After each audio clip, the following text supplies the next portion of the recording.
Hey guys, what's up? Nick here once again.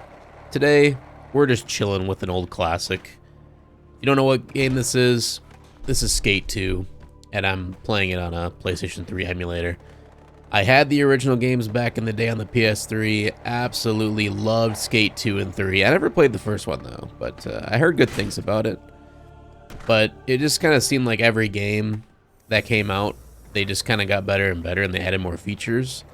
And that's kind of why I never played the first one, because I started with the second, and I'm like, well, I feel like I would just be missing out if I went back there, so. But yeah, this game was amazing, and the reason I'm playing the second one and not the third one, and I love the third one, don't get me wrong, but it's mainly because there's just something about the second game. I don't know if it's like the grittiness, I don't know if it's the map, I don't really know what it is, but I prefer it over the third by a long shot. I think the biggest thing to me was the story. Like, the second game was all about being, you know, you're getting out of jail, you're really underground, and you kind of work your way up to being a professional skateboarder to work with the pros. And you're going around a city that's like kind of dirty and janky, and it's all against skateboarding, and you're trying to rebuild like the skateboarding genre in a way, or like the scene, I should say. And I kind of like that vibe, you know? You're going around draining pools to be able to skate in them and getting people to come and rip off those, like, protecting, what he calls, like, metal guards on rails so you can grind them and get crazy shots, stuff like that. I always preferred Skate 2 because of that. And also just the city itself felt more alive, and I liked the skating areas, like Danny Way's skate park. We had the Mega Compound, even the Boneyard was pretty iconic. And then you go like to the landmarks. There's so many cool places like the dam that they're just iconic. You can't beat them. And I just don't get that feeling at all with the third game. Like, there are some great spots in the third game, don't get me wrong. And it had some cool ideas in the third game as well. The other thing too that really rubbed me the wrong way, and I might be definitely in the minority this way, but the physics engine felt way different in the third game than in the second one. I don't know what it is, but in this game you feel way more like it's just Ragdoll City, I guess. It just feels more realistic when you fall. Where in the third game, everything felt so static and lifeless. Like look at this. Like, when you fall, you're literally a ragdoll, just bones broken, right? It looks brutal. But yeah, in the third game, it just felt so much slower and just like you were stiff. Like, your character was made of metal. It was really weird. But I understand why people love the third game. It was a lot more accessible to new players. It had a lot more tricks to learn. I think it was technically a bigger map, and it was easier. A lot of stuff like that, and you didn't have some of those annoying missions that you had in this game's career mode, like you had to play skate against AI characters who don't miss. Yeah, that stuff was ridiculous. I'm glad they didn't bring that back. But the main point of this video, it's not really to talk about Skate 2 or talk about Skate 3 or just to show you gameplay. It's mostly to talk about my feelings on Skate 4.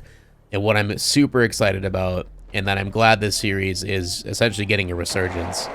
And I hope that it takes off and they can continue making more in the future. Because if you're like me and you grew up with Tony Hawk's Pro Skater in the house, and even if you weren't a skater yourself, like I do skateboard, I haven't for years, but I used to skateboard back in the day. I mostly just longboard nowadays.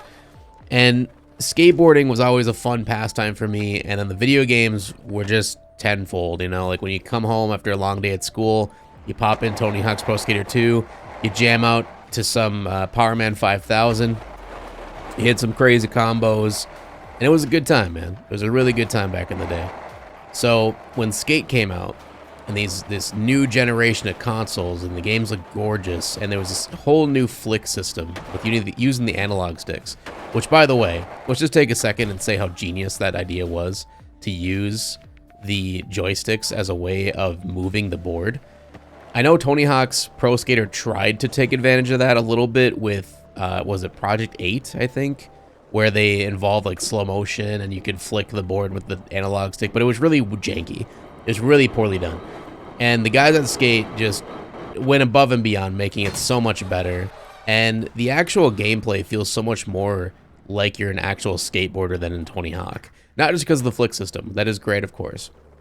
But the positioning of the camera, as if somebody's actually riding behind you with a video camera like you'd see in the Skate edits in real life.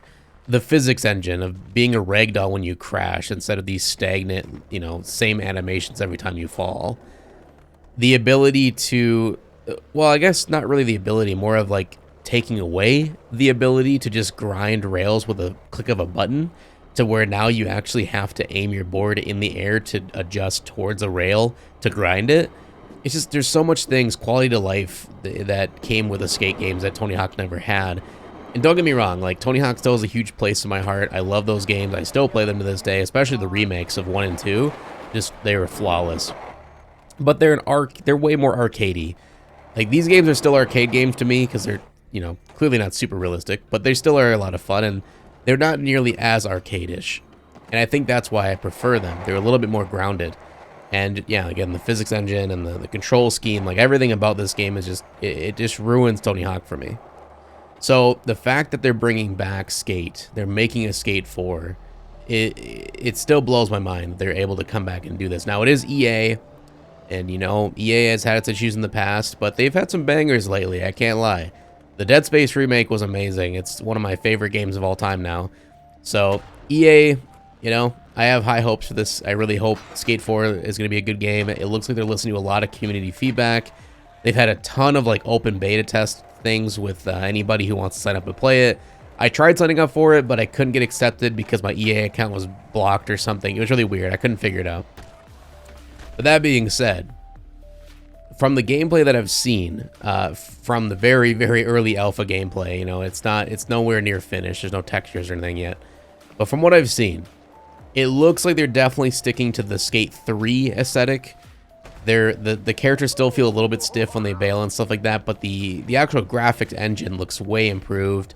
The animations look so much better. It looks like they're adding a ton of mobility to getting off your board. So Skate 2 introduced this ability to get off your board, which is really cool. You can run around, you can jump, you can parkour, but it's pretty limited. That's pretty much it, right? And then Skate 3, they added a little bit more mobility with it, but it still was pretty limited. It looks like now in the 4th game, you can even like mantle over buildings and railings, and you can climb upstairs a lot easier. You can even do tricks this way. So you can like get off your board, you can throw the board, do like a front flip, land on the board, and yeah, maybe even do somersaults. I don't know. There's a ton of stuff I've seen that just, it looks crazy, like super wild. And that's pretty much what they're going for with Skate 4. I think they're just kind of going over the top with it, and who knows, it might pay off. It might be a really ridiculously amazing. Or I kind of worry it might be a little bit too over the top, and it might take away from the groundedness that I love with skate games. And it might just be a little bit too campy, a little bit too silly. I don't know. You know, I can't really have a definitive say, of course, because the game's not out yet, and there's no real gameplay of the full game yet. But those are kind of my thoughts on it. I am excited for it, of course. I will be playing it, you know, when it goes live, and I will be making content for it.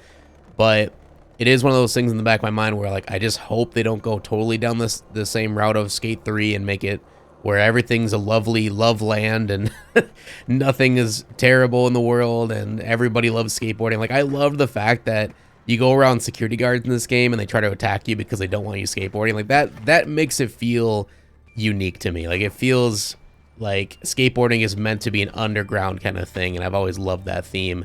Even in the Tony Hawk games, they brought that up. So I kind of hope they go back to that, especially if they do add a story mode to it. Some people are speculating it's going to be a multiplayer only game, and it's going to be like a massive MMO type situation.